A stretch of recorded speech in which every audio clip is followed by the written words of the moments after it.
क्या आपने कभी सोचा है कि एक आम सा दिखने वाला क्रिकेट मैच आपकी जान भी ले सकता है। सियालकोट से ताल्लुक रखने वाले दो भाई अपने घर से ये कहकर निकले कि वो चंद घंटे में क्रिकेट मैच खेल के वापस आ जाएंगे, और अमूमन तौर पे ऐसे ही होता था। लेकिन उनको मालूम नहीं था कि ये मैच उनकी जिंदगी का आखिरी मैच साबित होगा। चंद घंटों का बोल के जाने वाले बच्चे जब 11 घंटे गुजरने के बाद भी घर वापस नहीं आए तो माँ बाप की तफ्तीश में इजाफा हुआ। वो परेशान हुए। उन्होंने गली मोहल्लों में पूछना शुरू किया कि दोनों बच्चे कहीं आपने देखे हैं। और इसी बीच में जब वालिदा ने टीवी का बटन ऑन किया तो वो जो मनाजिर न्यूज़ चैनल पे दिखाए जा रहे थे, वो मनाजिर देख के उनके होश उड़ गए।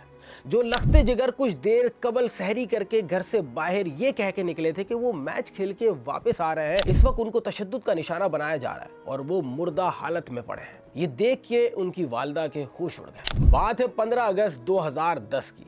हर शख्स सहरी करके नमाज पढ़ के अपनी घरों की तरफ जा रहा था और इसी बीच में हाफिज मुगीस और हाफिज मुनीब भट्ट ने कहा कि हम मैच खेलने जा रहे हैं। और अमूमन तौर पे ये दोनों भाई इसी तरीके से अपने घर से 25 किलोमीटर दूर बटर गांव के ग्राउंड में मैच खेलने जाया करते थे, जो कि एक आम सी बात थी। वाले साहब ने कहा कि जल्द वापस आ जाना, लेकिन बच्चे 11 घंटे गुजरने के बाद भी घर वापस नहीं आए। दोनों भाई मोटरसाइकिल में बैठ के उस ग्राउंड की तरफ जा रहे थे और इसी बीच में उन्होंने देखा है कि एक हुजूम मौजूद है और कुछ लोगों को मारा जा रहा है। और उनके अंदर भी क्यूरियोसिटी बढ़ी। उन्होंने बाइक रोकी और उतर के वो तमाशा देखने की कोशिश की कि हो क्या रहा है। और इसी बीच में दो आवाजें आई कि ये भी डाकू हैं और इन्होंने भी उन्हीं डाकुओं के साथ मिलके इन दो बच्चों को मारा है। हुआ ये था कि उसी दिन दो लड़कों को कुछ डाकुओं ने गोली मार के शहीद कर दिया था। और इसी बीच में चंद इंतशार पसंद लोगों ने ये इशारा किया कि ये दो भाई हैं जिन्होंने इन दोनों बच्चों को कत्ल किया है। और फिर क्या था, हुजूम ने ना देखा ना सुना उन दोनों भाइयों को अपने शिकंजे में लिया और तशद्दुद का निशाना बनाना शुरू किया। मैं थोड़ा सा आपको इस मामले के पीछे लेके चलता हूँ। बात है 8 अगस्त की। दोनों भाई बटर गांव के ग्राउंड में खेल रहे थे तो अहले मोहल्ला ने कहा कि तुम्हारा ताल्लुक इस मोहल्ले से नहीं है, आइंदा यहाँ नजर नहीं आना। तो दोनों भाइयों ने कहा कि क्यों, ये क्रिकेट ग्राउंड है, यहाँ पर हम क्रिकेट खेल सकते हैं। और दोनों भाइयों की तल्ख कलामी हुई और इतने में ही तल्ख कलामी रफा दफा हुई और दोनों घर चले गए। लेकिन वो लोग अपने दिलों में इतना बुग़्ज़ लिए बैठे थे कि किसी को मालूम नहीं था कि वो इन दोनों बच्चों की जान लेने के पीछे पड़े। और इसी बीच में जब वो हुजूम के बीच में खड़े हुए तो वही इंतशार पसंद लोग वहाँ भी मौजूद थे और उन्होंने मौके का फ़ायदा उठाते हुए इशारा किया कि ये दो भाई ये भी डाकू हैं और इन्होंने ही इन दोनों का कत्ल किया। और फिर हुजूम ने उनको मारना शुरू किया। हुजूम ने उन पर तशद्दुद करना शुरू किया। दोनों भाई चिल्लाते रहे, कहते रहे कि हम डाकू नहीं हैं, हमने कुछ नहीं किया। और इसी बीच में रेस्क्यू 1112 को कॉल गई कि ऐसे ऐसे दो नौजवान बच्चों को यहाँ पर तशद्दुद का निशाना बनाया जा रहा है, अगर आप मौके पे यहाँ नहीं पहुँचे तो इनको मार दिया जाएगा। और खुदा की करनी ये थी कि उसी वक्त रेस्क्यू 1112 वहाँ पहुँच गया और इन दोनों बच्चों को उठा के अपने ऑफिस में ले गया। अब लोगों को लगा कि फाइनली इन दोनों भाइयों को बचा लिया जाएगा।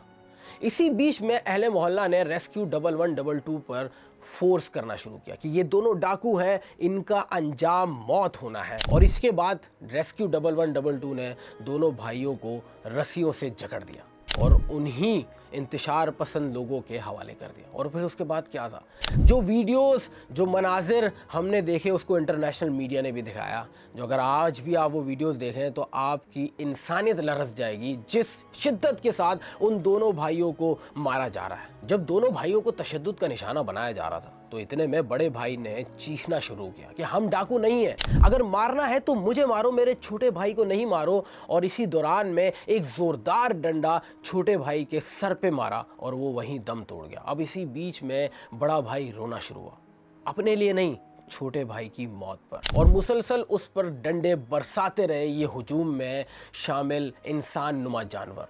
और आपको अलमिया बताऊं कि इसी बीच पुलिस भी पहुंची और पुलिस नफ्स देख के बता रही थी कि ये जिंदा है, इनको फिर मारो, ये जिंदा है, इनको फिर मारो। और वो हुजूम उन पे डंडे बरसाता रहा और कुछ देर बाद दोनों भाई जान से गए। उसके बाद भी इस हुजूम को सुकून नहीं आया। पुलिस भी इसमें शामिल थी, रेस्क्यू 1112 के एहलकार भी इसमें शामिल थे। उसके बाद इस हुजूम ने सोचा कि अब इन लाशों की बेहुरमती की जाएगी। दोनों भाइयों को ट्रैक्टर ट्रॉली के पीछे बांधा और घसीटते हुए पूरे मोहल्ले का चक्कर लगाया।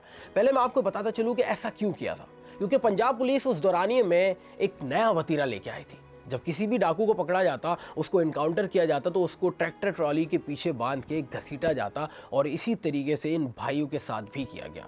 इसके बाद भी इस हुजूम का गुस्सा ठंडा नहीं हुआ तो एक पानी की टंकी पे ले जाके इन दोनों भाइयों को लटकाया गया और वहां भी उन पर डंडे बरसाए गए और ये कहा गया कि ये डाकू हैं।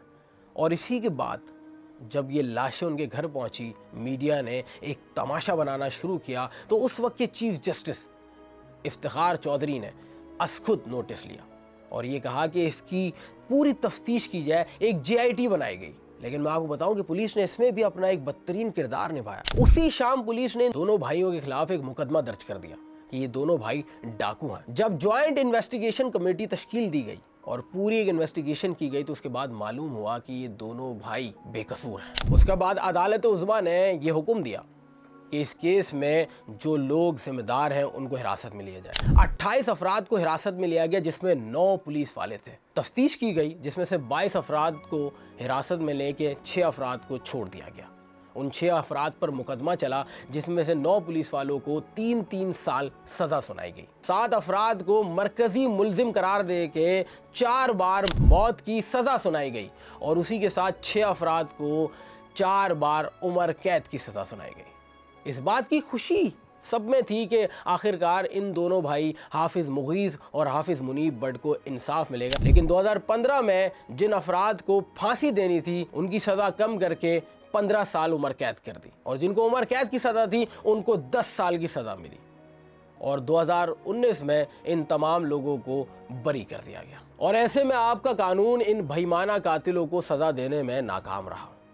वो बच्चे जिनको तशद्दुद का निशाना बनाया गया, जो आज अगर होते तो किसी न किसी मुकाम पर पहुंचे होते, जिस माँ के लख्ते जिगर गए हैं, उनसे सवाल किया जाए तो वो आज भी उसी दिन को याद करके रो देंगे। उनके लिए आज भी वो ज़ख्म ताज़े हैं। लेकिन मैं आपको अलमिया बताऊं, जिन लोगों ने तशद्दुद किया वो आज शायद कहीं ना कहीं बिल्कुल आज़ाद घूम रहे हैं और ये तारीख़ का बदनुमा केस आप कभी नहीं भूल पाएंगे। जिस कदर इन दोनों बच्चों पे तशद्दुद किया गया, ये तारीख़ याद रखेगी कि हमने ये गुनाह देखा और वो कातिल आज भी आज़ाद घूम रहे हैं।